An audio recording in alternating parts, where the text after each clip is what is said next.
서로 바라보면서 좋겠습니다. 주님은 나의 힘이 되십니다. 아멘. 여러분 한 번만 더 인사했으면 좋겠어요. 당신은 나의 힘이 됩니다. 아멘. 감사합니다. 오늘 우리가 함께 나눌 말씀을 통해서 일어날 힘이 되어주시는 하나님이라는 제목의 말씀으로 또 은혜를 나누고자 합니다.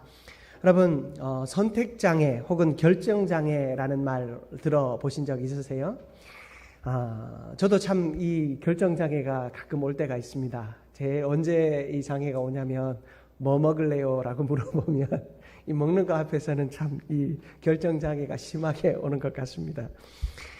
우리가 어떤 것을 결정하고 선택해야 할 때 거기서 생각이 탁 멈춰버리는 이유가 뭔 줄 아십니까?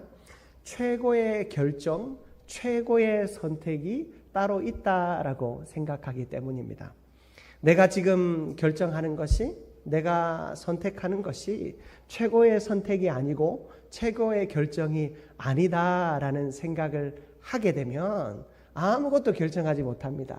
저에게 뭘 먹겠냐라고 물어보면 제가 된장찌개 먹고 싶습니다 라고 얘기를 해야 되는데 상대방은 저분은 된장은 별로 안 좋아하실 것 같은데 고기가 드시고 싶은가? 내 마음을 먼저 돌아보고 이야기하면 되는 거거든요. 근데 상대방이 어떻게 생각할까?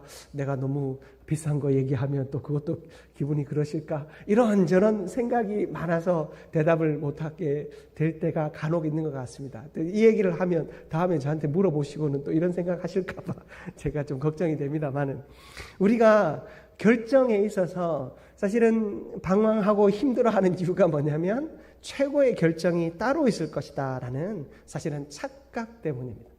오늘 본문 말씀에 아주 중요한 키워드를 제가 하나 알려드린다라고 하면 바로 착각이라고 하는 것입니다. 우리가 이 일상을 살아갈 때 내가 하는 결정과 또 내가 하는 일에 대해서 뭔가 최고의 것, 유일한 방법, 그것들을 내가 선택하고 그렇게만 살아야 된다라고 하는 무언가 다 정해진 답이 있다라고 하는 착각 때문에 우리는 늘 한 걸음 한 걸음 인생을 살아가는 것이 두렵고 또 내가 한마디 한마디 하는 것이 불편해지는 것 같습니다. 그리고 내가 무언가를 결정하고 나서 그 결정에 대하여 누군가가 거절할 것에 대한 두려움. 우리의 삶에 유연함이 없으면 거절에 대한 두려움이 생깁니다. 누군가가 내 말을 거절할까 하는 생각 때문에 선택하지 못하고 의견을 말하지 못합니다. 그러나 우리의 인생은 늘 거절당하는 인생입니다. 여러분, 늘 수락 받으십니까? 늘 허락을 받고 사십니까? 여러분 심지어 우리가 지금 전도하고 있는데요. 전도할 때도 전도지 하나 나눠줄 때도 사람들은 거절합니다. 아주 적극적으로 거절하는 사람들이 있습니다. 뿌리치는 사람들이 있습니다. 그 거절감이 두려워서 전도 안 하는 분들도 있어요.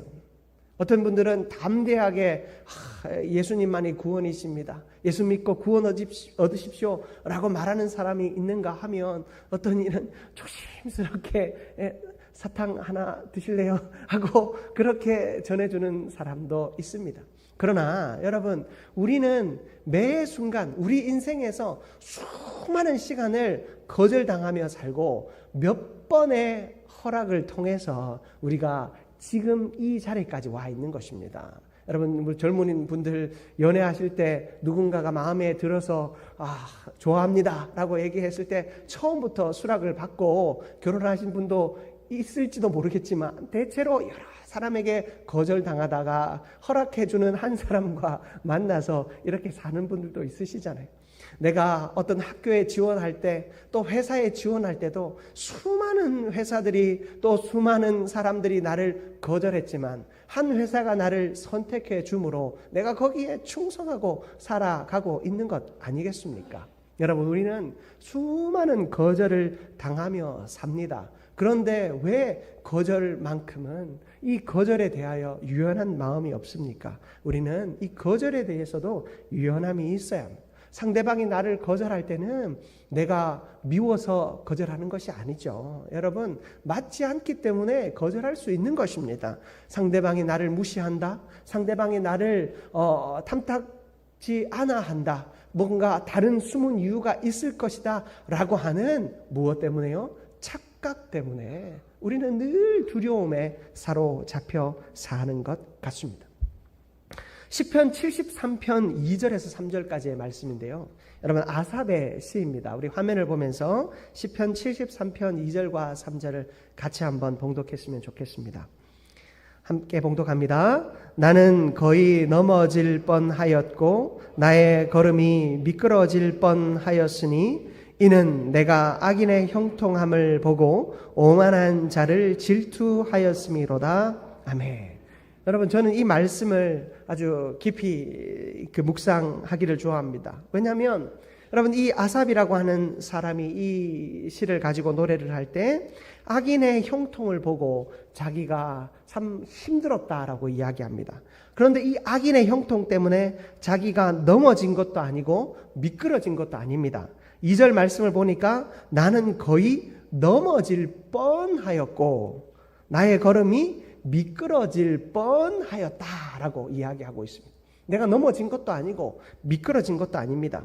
그런데 그 악인의 형통, 악인이 잘 되는 삶을 보면서 내가 어떤 마음이 들었다고요? 질투하는 마음이 들었다라는 것입니다. 여러분, 내가 상대방과 자꾸 비교하기 시작하면 그 사람이 나에게 뭔가 결정적인 위해를 가한 것도 아닌데 상대방이 나를 공격하는 것처럼 생각하고 상대방이 나를 아프게 하는 것처럼 생각하고 상대방이 나를 시험에 들게 하는 것처럼 생각하여서 착각하여서 상대를 질투하기에 이른다라고 오늘 말씀은 우리에게 이야기해 주고 있는 것이죠. 여러분, 착각이 이만큼 무섭습니다. 실제로 일어나지 않은 일도 내가 온갖 생각으로, 판단으로, 계산으로 뭔가 나에게 나쁜 일이 일어날 것이다 생각하고 그래서 해야 할 일도 하지 못하는 그런 어리석음에 빠지는 것입니다. 여러분, 이런 착각이 불러일으킨 질투는요, 상대방과 나 사이에 건강한 경쟁을 하지 못하게 만듭니다. 여러분, 질투 때문에 내가 저 사람은, 저희는 내가 무조건 이겨야 돼. 이겨야 되겠다. 그 마음까지는 괜찮은데요. 여러분, 그 마음에 넘어서서 저 사람만큼은 내가 밟아야 돼. 저 사람만큼은, 저 사람보다는 내가 좀 더 잘나야 돼. 저 사람이 가지고 있는 명품 가방보다 나는 더 비싼 거 갖고 있어야 되고, 저 사람이 입는 옷보다 나는 더 비싼 옷을 입어야 되고, 저 사람이 먹는 것보다 나는 더 비싼 거 먹어야 되고, 그렇게 비교하며 그 사람을 이기려 하면 여러분은 무슨 손해밖에 봅니까? 돈을 잃는 손해밖에 더 보지 않겠습니까? 그 사람보다 더 맛있는 거 먹고 그 사람보다 더 비싼 옷을 입고 그 사람보다 더 비싼 가방을 맨다고 하더라도 여러분, 그것이 여러분의 인생에 조금이라도 1이라도 유익이 됩니까? 여러분, 아니라는 것입니다. 여러분, 우리의 삶에 이 착각이 가지고 오는 결과는 너무나도 큽니다. 그 착각이 가져오는 결과는 절대 생산적인 결과는 줄 수 없습니다. 우리의 신앙 생활도 마찬가지입니다. 여러분, 예수님께서 공생애를 시작하시기 전에 사탄에게 시험을 받으셨습니다. 첫 번째 시험은 무엇이었습니까? 이 땅에 이 많은 돌들로 하여금 뭐가 되게 하라? 떡이 되게 하라 라고 하는 시험을 받았습니다. 여러분, 세상이 말하는 형통은 뭐냐면 세상은 우리에게 이 많은 돌들을 가지고 떡이 되게 하라는 거예요. 많은 재물을 가지라고 얘기합니다. 이 돌들이 떡이 되는 것이 형통이다라고 말합니다. 그래서 옛날에 아말금 이빨이 금리가 되는 그런 환상을 추구하면서 사람들이 막 이 예배당 가운데로 몰려들고 예배하다 보면 어떤 뭔가 하나님의 위에서 하늘에서 금가루가 떨어질 것 같은 그런 착각들을 사람들이 하게 되었죠. 성경은 그것이 아니다라고, 형통이 아니다라고 말씀하고 있습니다. 그리고 예수님이 받으신 두 번째 시험은 무엇입니까? 네가 이 높은 데서 뛰어내리면 누가 받쳐준다고요? 천사들이 와서 네 발을 받쳐줄 것이다. 한번 뛰어내려 봐라라고 이야기합니다. 높은 데서 뛰어내릴 때 천사가 와서 안전하게 받쳐주는 것. 내가 무모하게 뭔가를 할 때 내가 아무리 무모하더라도 내가 아무리 무식하게 어떤 일을 하더라도 하나님이 와서 다 지켜 보호해 주실 것이다. 하나님이 다 도와주실 것이다 라는 것, 이것이 형통이다 라고 생각합니다. 내 마음대로 살아가고 내 뜻대로 살아갈 때 하나님이 다 지켜줄 것이다, 그렇게 착각하고 살아가게 하는 것, 이것이 형통이다 말할 때 예수님은 아니다 라고 말씀하셨습니다. 예수님 받은 세 번째 시험은 무엇입니까? 이 세상의 모든 영화와 번영을 다 누리도록 하죠. 높은 곳에 올라가서 쳐다봐라. 저 앞에 보이는 모든 것이 다 너의 것이다 라고 이야기합니다. 나에게 절하기만 하면 내가 이 모든 것을 주겠다라고 합니다. 세상 권세에 굴복하고 세상의 물질을 취하는 것이 형통이다라고 이야기합니다. 그러나 이것 또한 착각입니다. 예수님은 아니다라고 말씀하고 계십니다. 시편 1편 1절의 말씀은 우리에게 이렇게 이야기합니다. 우리 화면을 보면서 우리 같이 한번 봉독해 봅니다. 복 있는 사람은 악인들의 꾀를 따르지 아니하며 죄인들의 길에 서지 아니하며 오만한 자들의 자리에 앉지 아니하고. 아멘.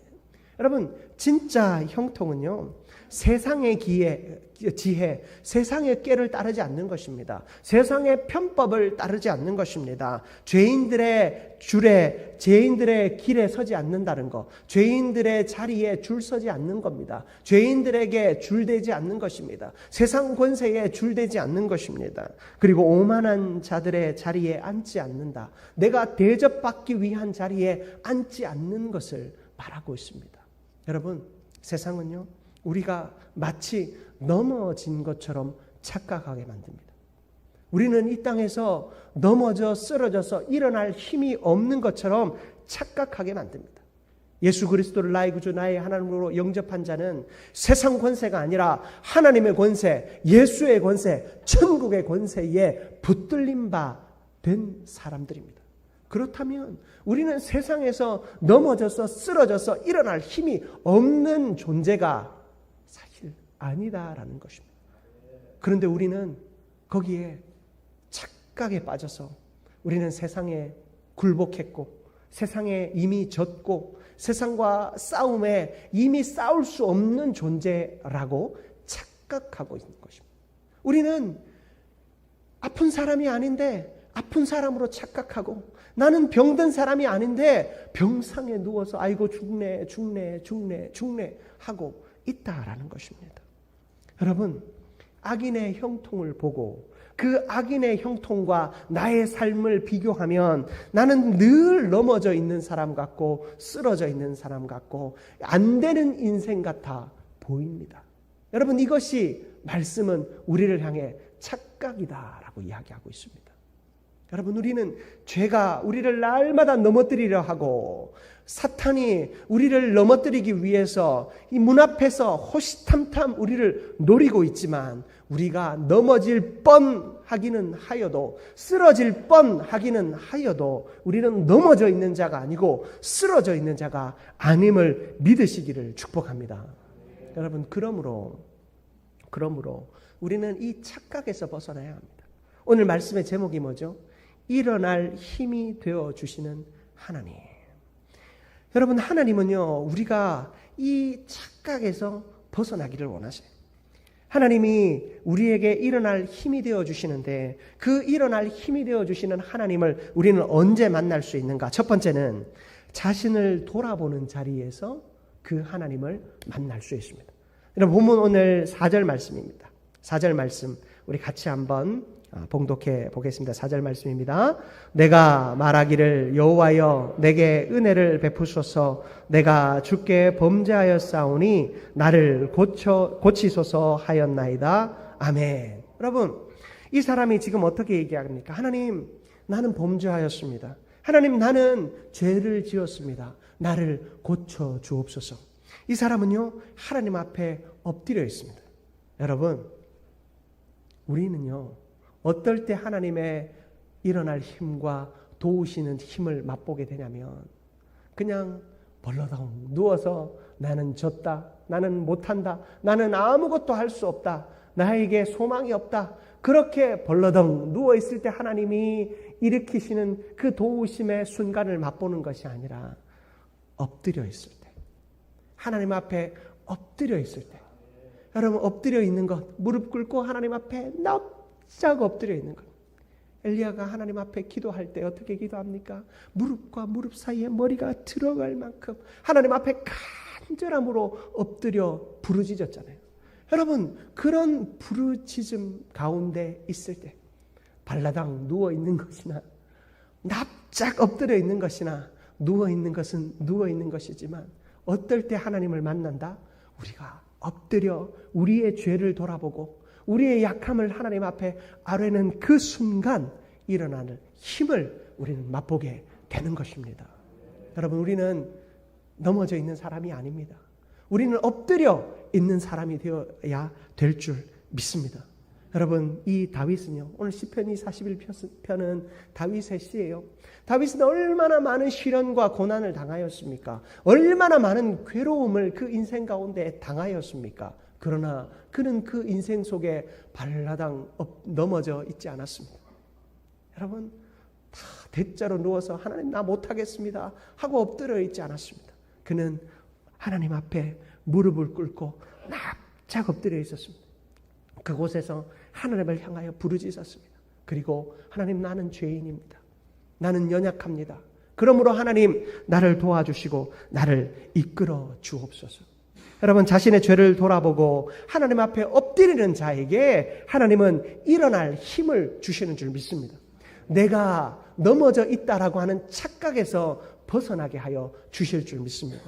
여러분 넘어져 있으면요 우리는 하나님 앞에 부르짖을 수 없습니다. 그러나 그 착각에 사로잡혀 있지 않는 순간 내가 넘어졌고 나는 쓰러졌고 아무것도 못하고 나의 능력은 소진되었다라고 하는 그 착각에서 벗어나는 순간 우리는 누구를 향해 엎드릴 수 있습니까? 하나님을 향해 엎드릴 수 있는 것입니다. 하나님을 향해 엎드려 기도함으로 하나님께서 나를 착각에서 벗어나게 하여 주시고 여전히 내가 하나님과 소통하고 있고 하나님의 역사를 맛보고 있고 하나님의 능력을 내가 경험하고 있음을 깨닫게 되는 저와 여러분들 되시기를 주님의 이름으로 축복합니다.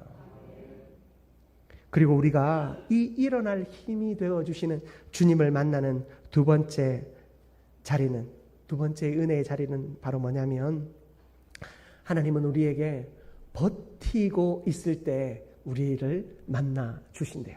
버티고 있을 때. 여러분 3절 말씀을 보십시오. 3절 말씀. 3절 우리 같이 한번 봉독합니다. 여호와께서 그를 병상에서 붙드시고 그가 누워 있을 때마다 그의 병을 고쳐 주시나이다. 아멘. 여러분 그를 병상에서 붙드시고 라고 되어 있죠. 이 병상에서 붙드신다라는 말은 우리에게 버틸 힘을 주신다라고 이야기하는 것입니다. 여러분 아마 병과 싸워보신 분 여기 많이 계실 것입니다. 병과 싸울 때 제일 중요한 것은 무엇입니까? 그 병 앞에서 내가 먼저 잘 버티는 것이 중요합니다. 의사 선생님이 그래서 뭐라고 하십니까? 먼저 잘 먹으라 라고 이야기합니다. 저도 아파서 한 달 정도 그 대학생 때 입원한 적이 있는데요.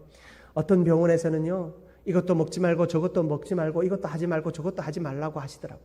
근데 어떤 병원에서는 먹고 싶은 거 먹고 하고 싶은 거 하는데 많이는 하지 말고 또 너무 많이는 먹지 말고 그런 얘기를 하시더라고요. 예, 너무 많이는 먹지 말고 그래도 꼭 필요한 거 먹으라 라고 하는 그 병원에서 저는 나음을 받았습니다. 여러분 내가 안 하고 그냥 포기하고 그냥 벗어버리고 그것이 중요한 것이 아니라 그것이 나에게 힘을 주는 것이 아니라 지금 내가 선 자리에서 하나님과 나 사이의 만남을 끊어내지 않고 아주 가늘지만 분명한 만남을 통해서 그 자리에서 버티고 있어야 됩니다. 내가 그 자리에서 버티고 있을 때 여러분 병균과 싸워서 그 병과 싸워서 결국엔 나음을 받는 것입니다. 어떤 사람이 병과 싸워 이기지 못합니까? 포기하는 사람입니다. 포기하는 사람은 병과 싸워 이길 수 없습니다. 그곳에서 병상이지만 내가 버틸 때 이길 수 있는 힘이 생기는 것입니다. 하나님은요, 우리가 병상 가운데 있을 때, 때로는 힘들고 어려워서 완전히 넘어진 것은 아니지만 내가 힘들고 지쳐 이 병상 가운데 있을 때 나를 붙들어 주신다라고 이야기하고 있습니다. 하나님은 내가 병상에 있을 때 내 손을 붙잡아 주시고 내가 그곳에서 버틸 수 있는 힘을 주신다라고 말씀하고 계십니다. 그러므로 여러분의 삶의 자리가 마치 내가 넘어져 있는 자리처럼 생각되어지십니까? 여러분의 서 있는 그 자리가 마치 나를 저 수렁으로 끌어당겨서 더 이상 일어날 수 있는 힘을 다 빼버린 곳이라고 여겨지십니까? 아닙니다. 여러분이 그곳에서 하나님 바라보며 버티고 인내할 때 하나님은 여러분을 그 병상에서 붙드시고 일으켜 주실 줄 믿습니다. 3절 말씀을 다시 보십시오. 여호와께서 그를 병상에서 붙드시고 그가 누워 있을 때마다 그의 병을 고쳐 주시나이다. 아멘. 그가 누워 있을 때마다 그 병을 고쳐 주시는 하나님께서 우리를 만나 주십니다. 여러분, 내가 완전히 쓰러졌다라는 것이 바로 내가 이 하나님 앞에서 더 이상 버틸 힘을 잃어버린 채 버티지 않고 모든 것을 포기한 상태입니다. 여러분, 내가 포기하고 있으면 아무 일도 일어나지 않습니다. 그러나 버티고 있을 때 하나님은 우리에게 하나님의 역사를 이루어 주실 줄 믿습니다. 그렇다면 여러분에게 권면합니다. 여러분, 힘들고 어려운 순간이 찾아오십니까? 내가 다 포기하고 다 잃어버린 것 같은 그런 절망 가운데 계신 분이 계십니까? 여러분, 지금 여기 계신 저와 여러분은 한순간도 하나님의 손을 놓친 적이 없고 한순간도 모든 것을 잃은 상태가 없습니다. 여러분은 잠시 절망 가운데 있지만 내가 그 절망 속에서 너무 그것이 힘들다 보니 다 잃었다 착각할 뿐입니다. 하나님은 여전히 여러분을 병상에서 일으켜 세워주시고 여러분의 삶의 자리에서 하나님이 동행하여 주시는 줄 믿습니다. 여러분, 우리는 그 하나님을 만나야 하는 것입니다. 말씀을 마무리하기 원합니다. 여러분, 우리의 삶의 자리에 하나님은 놀라운 일을 이루시기를 원하십니다. 빌립보서 1장 6절 말씀입니다. 우리 같이 한번 봉독하겠습니다. 너희 안에서 착한 일을 시작하신 이가 그리스도 예수의 날까지 이루실 줄을 우리는 확신하노라. 아멘. 여러분, 우리 안에 착한 일을 시작하신 이, 바로 하나님께서, 예수님께서, 성령님께서 그 착한 일을 시작하신 이가 그날이 언제까지요? 이루어지는 그날까지 우리를 붙들어 주시고 세워 주실 줄 믿습니다. 여러분, 그 하나님이 우리의 능력이 되십니다. 그 하나님이 우리의 생명이 되십니다. 여러분, 그러므로 여러분들, 내가 넘어졌고 더 이상 일어날 수 없다라는 착각에서 벗어나시기 바랍니다. 하나님이 나를 일으켜 주시고 내가 이겨 싸워낼 수 있는 이 병상과 같은 교회 공동체, 우리의 섬김의 공동체, 예배의 공동체를 세워주셨습니다. 그러므로 이 예배의 자리에서 말씀 듣고 하나님 주시는 은혜를 맛보며 일어날 힘이 되어주시는 주님 만나고, 그리고 여러분의 인생 속에서 하나님이 항상 동행하시는 은혜를 날마다 맛보는 저와 여러분들 되시기를 주님의 이름으로 축복합니다. 사랑과 은혜가 충만하신 하나님 아버지, 너무나도 감사합니다. 우리는 아무것도 할 수 없는 연약한 자이지만 우리에게 주님 찾아오셔서 능력이 되어주시고 하나님 반석이 되어주심에 너무나도 감사합니다. 우리는 넘어졌다 착각했습니다. 하나님, 그 세상 사람들이 나를 거절하고 세상 사람들이 원하는 그 가치와 기준을 세우고 그것을 이루지 못하여 하나님, 우리는 실패했다라고 착각하였습니다. 그러나 하나님이 원하시는 기준은 세상의 기준이 아님을 믿습니다. 하나님은 나를 언제나 지켜주시고 보호하여 주시고 일어날 수 있도록 손을 잡아주시고 이끌어주심을 믿사오니 하나님 우리의 마음 가운데 하나님 동행하여 주시고 하나님의 역사가 우리 가운데 나타나게 하여 주시옵소서. 그렇게 승리하게 하실 주님을 기대하며 예수 그리스도의 이름으로 기도드립니다. 아멘.